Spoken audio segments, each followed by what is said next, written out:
दोस्तों, ये कहानी एक ऐसी आत्मा की है जिसने मरने के बाद अपने पति को खत लिखकर भेजा था।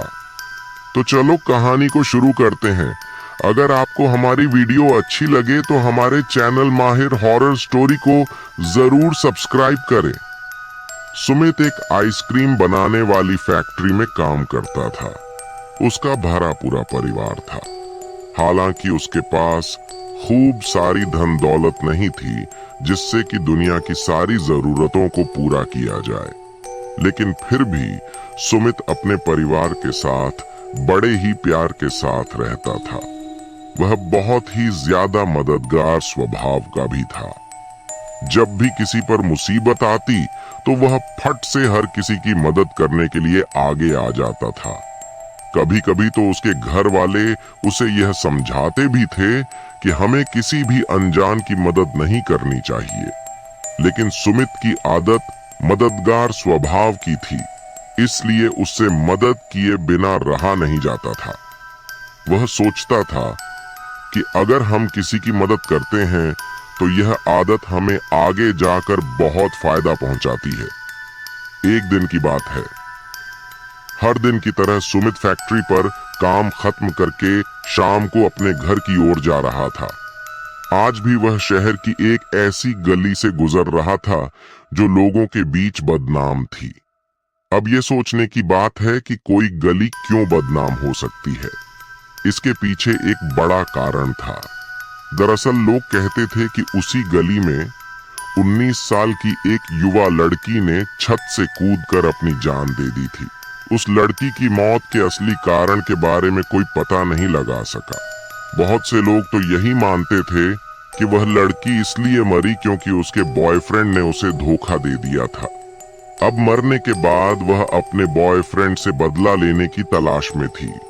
कहते हैं कि वह शाम ढलने के बाद ही भटकती थी और हर एक आदमी से पूछताछ करती रहती थी। पर एक सुमित था जो कि ऐसी बातों पर बिल्कुल भी विश्वास नहीं करता था। वह यही सोचता था कि भूतों पर विश्वास केवल मूर्ख लोग ही कर सकते हैं। अभी कुछ ही दिनों से सुमित एक महिला की तरफ हल्का सा आकर्षित होने लगा था। दरअसल वह महिला अपनी बेटी को स्कूल छोड़ने आती थी। सुमित की बेटी भी उसी स्कूल में पढ़ती थी। सुमित जब भी अपनी बेटी को स्कूल छोड़ने आता तो वह महिला भी उसी वक्त अपनी बेटी को स्कूल छोड़ने आती थी। सुमित की पत्नी सीमा भी बड़ी खूबसूरत थी। शादी के बाद उसके मन में कभी भी यह ख्याल नहीं आया कि वह दूसरी महिला की तरफ आंख उठाकर भी देख सकता है, लेकिन इस महिला ने पता नहीं क्या जादू कर दिया था सुमित पर। सुमित अब गलत रास्ते पर चलने को तैयार था। सुमित की पत्नी तो इस बात से बिल्कुल अनजान थी। उस महिला ने सुमित को अपने मोहपाश में बांध लिया था। सुमित की पत्नी ने सुमित को ऐसे बदला हुआ कभी नहीं देखा था। पहले वह अपनी वेशभूषा और बालों की स्टाइल पर कभी ज्यादा गौर नहीं देता था, लेकिन अभी करीब 1 महीने से वह अपने लुक्स पर ज्यादा ध्यान देने लगा था। वह अब कई देर तक खुद को आईने में निहारता रहता था।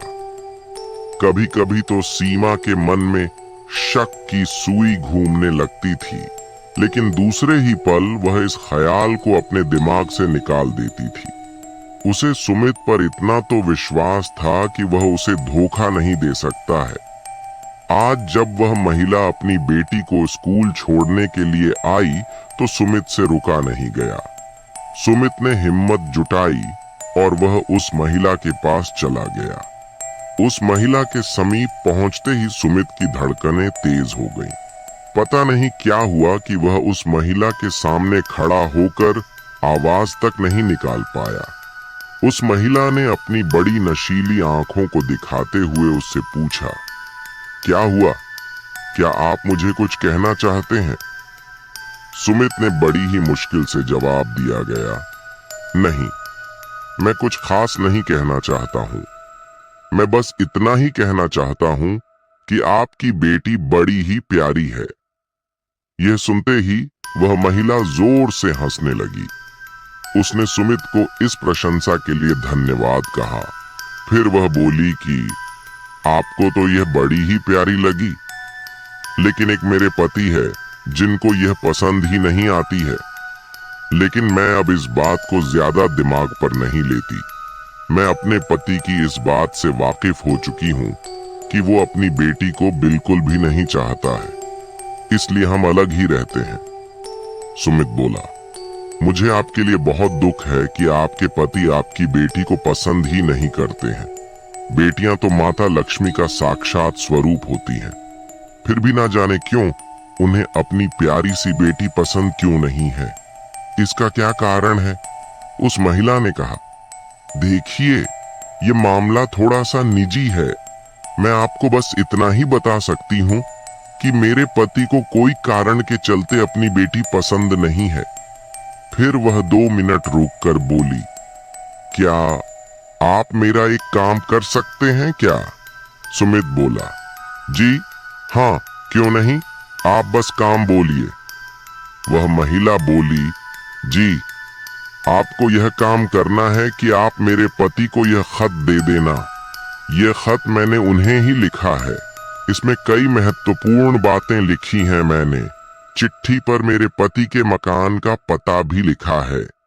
सुमित ने चिट्ठी को महिला के पति के घर पहुंचाने के लिए हामी भर ली।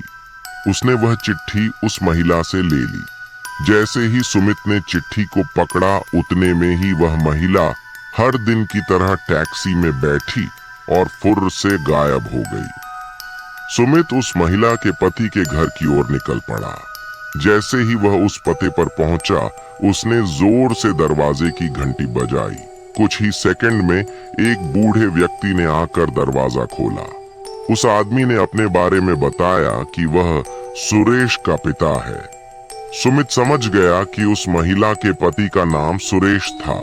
फिर जैसे ही सुरेश के पिता ने उस चिट्ठी पर नाम देखा तो वह घबरा गया। फिर खत को अंदर से खोलकर देखा तो पाया कि उस खत में एक कागज था और उस कागज पर खून से बड़े बड़े अक्षरों में लिखा था, सुरेश, अब तुम्हारी मौत तय है। जब सुमित को सुरेश के पिता से यह पता चल गया था कि वह महिला कोई और नहीं बल्कि वही 19 साल की लड़की थी जिसने आत्महत्या कर ली थी। सुरेश और उसने मंदिर में शादी कर ली थी। वह दोनों एक दूसरे से प्यार करते थे, लेकिन जब बात आई असल मायने में शादी की, तब सुरेश ने उस लड़की को यह कहकर धोखा दे दिया कि उसका परिवार उस लड़की को बहू के रूप में स्वीकार नहीं करेगा। जब उसे यह बात पता चली तो उस लड़की ने उसी गली के एक घर पर चढ़कर अपनी जान दे दी जहां से रोहित अक्सर गुजरता था। जिस समय उसने अपनी जान दी वह उस समय 7 महीने की गर्भवती थी।